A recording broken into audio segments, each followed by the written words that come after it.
Hey, Keon, it seems like it's been a little while since we've seen you get that kind of burn. Just how comfortable did you get out there, and how nice was it to see the first three go down?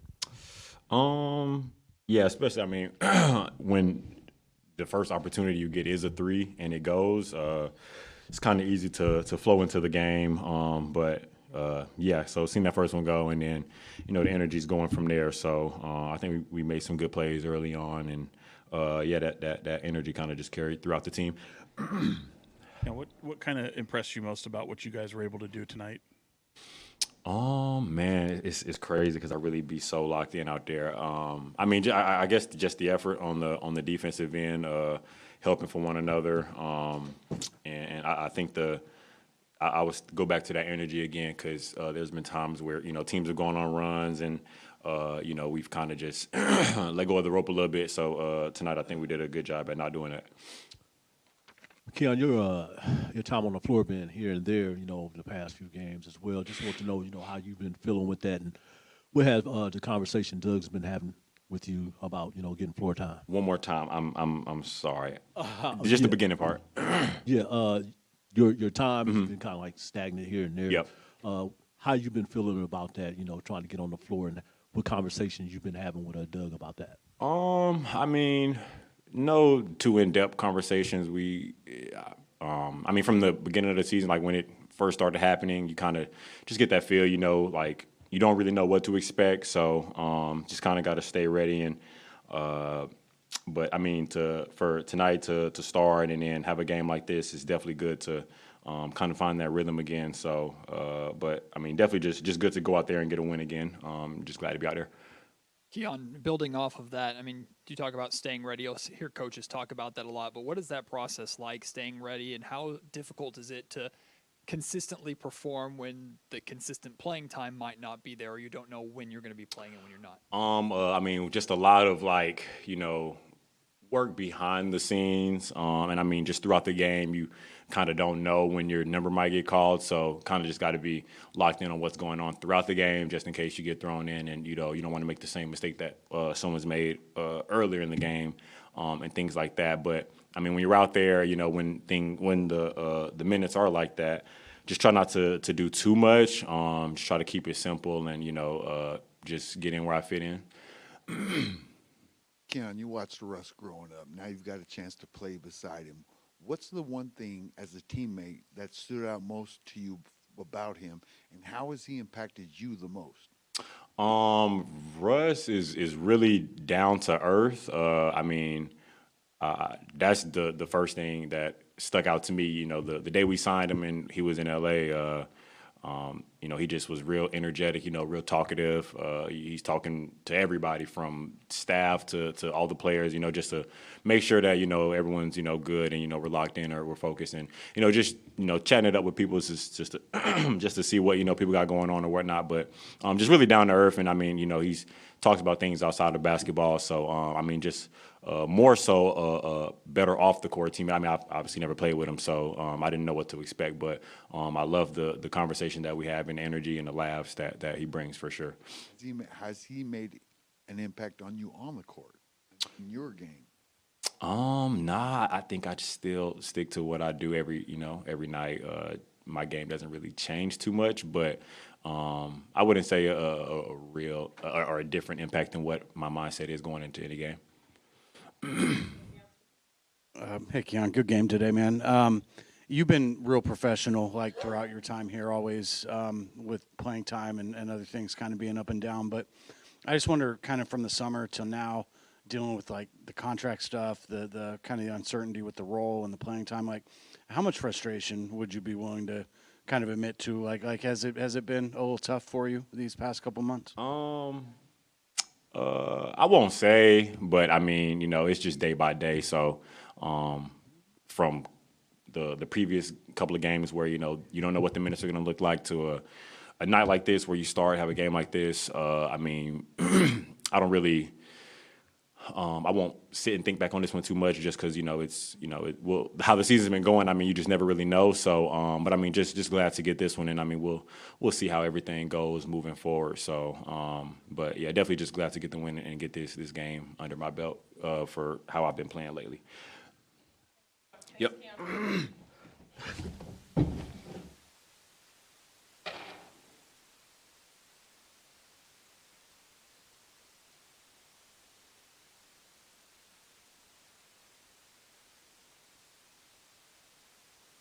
Russ, congratulations on moving up to number 7 on the assist list. You know, given where you came from, to you know be sitting here and thinking about passing Magic Johnson on that all-time list, like just what's that mean to you? How special is it? And what are your thoughts right now? Yeah, man, it's you know, I'm before I speak and say anything, I'm truly blessed and thankful, you know, to the man above for just allowing me and gifting me with the talent to go out and play basketball. And as for passing Magic, it's and it's an honor. You know, Magic is one of the greats, and I mentioned this a little earlier, but you know, yes, Magic did a lot of great things on the court, but growing up in inner city Los Angeles, you know, Magic did a lot for the underserved. Continue to do a lot. Something that I've kind of modeled and wanted to make sure the philanthropy side was done. And I think for him, that is something that I'm, you know, grateful to be able to pass him, just because he's such a legend in so many different ways, and I'm grateful to be able to pass him now. So. Russ, a little more hyping you up with accolades. Yeah. Not only passing Magic today, you did it while crossing the 2,000 threshold in steals. Oh. As that little kid growing up in that LA, either. did you think something like this would be possible? Never in my life. Never, man. I can't even. That's why I don't even take credit, and I can't even imagine. I mean, I grew up wanting to play football. Like I grew up football player, playing football.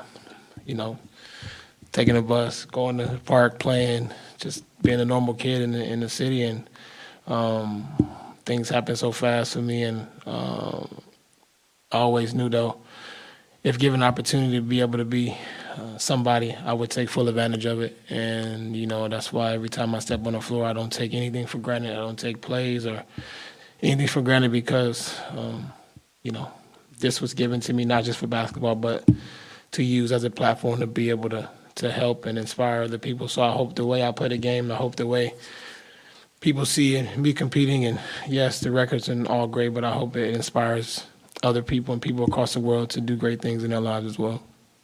Russ, you've made an entire career out of being a do-it-all guard. I wanted to Yeah. ask you about Nick Clifford. I Yeah. mean, rebounding, scoring, steals. What do you think he can be in his NBA career and as a King, and how have you seen him develop all assets of or facets of his Yeah, I think he's learning. I think the game is now slowing down for him a little bit, and I think he's figuring out, picking his spots and trying to figure out where he can impact winning. The biggest thing I always talk to him about is just impacting the game, knowing personnel, locked in, because being young, he has so many great years ahead of himself. He's going to play against a lot of these young guys for many, many years to come, and you know he's going to be a great player. So. Hey Russ, you're shooting the three at one of the better clips in your career this year. Is there maybe kind of an emphasis you've been putting on that for yourself, or how do you feel from beyond the arc? I feel great. I put the work in every day, so I'm confident when I'm open and knock it down, and I'll continue putting the work in, and I'll continue shooting and knocking them down.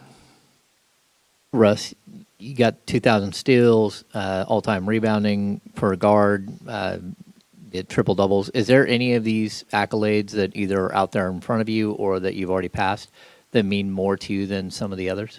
I don't know. I don't think so. I don't know. I think that a lot of the times I don't even know that this happening until somebody tell me. So, so I don't know if there's one in particular that is more than the other.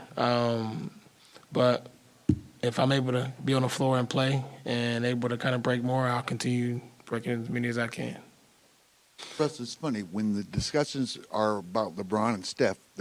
People always mention their age, but when they talk about you, your age rarely gets brought up. You're 37 years old. You're still playing at a very high level. Yes, sir. Have you given much thought to how much longer you can or want to do this? I haven't. I just take day by day. I make sure I take care of my body and make sure I'm able to play at a high level. And then, I'll keep going until, I feel like I had enough. I meant to ask you the other night when you talked about football, do you bring any type of football mentality or mentality as a football player that you had to the game of basketball? Yeah. I mean, if you guys can tell, all this aggression and everything went around. And when I first started, man, I remember I used to get so many charges, man. I used to run people over, jump, and get so many charges, and not so many as of late. But I used to just be aggressive, and I think that for me, that came from growing up, came from my football mentality and playing football. And for you guys that's going to ask, I played running back when I was younger, so that was my position, and I played linebacker too. So I like to hit. I know it's shocking. Yeah, thank you. Thank you. Hey, Doug, what went into the decision to start Keon, and then how impressed are you with the way that he responded after kind of being up and down all season?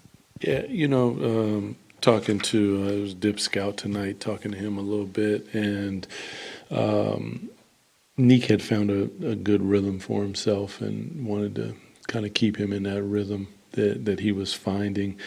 Keon, as you said, had kind of been up and down, but I know he had been on the gun. He's been shooting. He's been working. So breaking through for him, just more than anything, is just the nice, solid defense. And he played a really, really good ball game. But he was big for us. Got us started out on the right foot. Doug, obviously Russ passing more milestones today and assists passing Magic. But I wanted to ask you about his three-point shooting. I asked him a second ago. He's shooting at one of the higher clips of his career. Have you noticed any sort of emphasis on that for him, or is that something you've asked him, hey, can you do this for us, or is this just something kind of naturally it's come about? Yeah, I mean, we shot 20 at halftime, so that was big for us. We want to, make sure that we're touching the paint, making one more pass, letting guys, collapse the defense, spray the ball out. And we did that in the first half at a really high level. But for Russ in particular, once he gets his feet set, good form, and we live with that result. And he shoots it very confidently, so he gets in, he gets his work when you see him at practice, but he also comes back at nighttime. Like that's how you get to be that great. So, just hats off to him that he goes about his business the way he does, that allows him to play at the level that he does right now. Doug, a trend I've noticed amongst good teams in this league is, and we saw it with Detroit the other night, keeping opponents at arm's length for a large portion of the game. How important was the response when they started the third quarter the way they did to get it right back up to 18 and end the quarter that way? How important was that? Yeah, it was huge because I don't know what time it was, but we went on a 9-0 run in that third quarter to respond to their response. And that's big, man, because once you work your way into a league, teams are going to make a run. It's just how it goes. But it's your response to that. And, my thing tonight with them was mental toughness. And they definitely showed the mental toughness that I was looking for. Doug, as you watch Russ kind of climb these career leader boards and achieve these milestones and do the things he's doing in year 18, and you learn him more, does it almost feel like he's kind of undervalued or underappreciated for the longevity and the success and greatness that he's achieved? To be honest, I've always kind of thought that about Russ, because the people would be so critical of, his style of play. But listen, he truly believes in himself.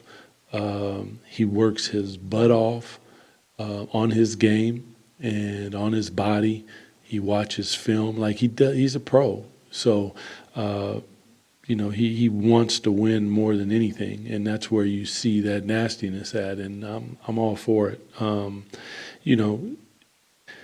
His ability to go out on a night-to-night basis and compete the way that he does just says so much about him as a professional, and I think that his teammates also really, really respect that, because some nights he's the one that's bringing the energy, you know, at year 18. So it's beautiful to watch.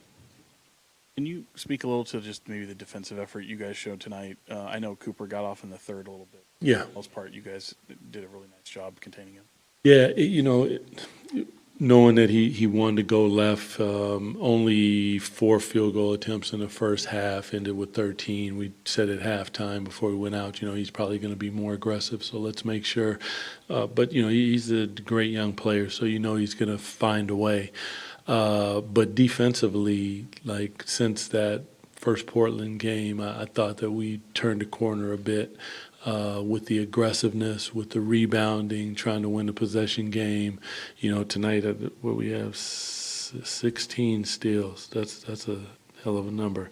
14 offensive rebounds. Those, we want to give ourselves extra opportunities, and we want to create extra opportunities. And that happens because, in my opinion, those big guys are in there rebounding.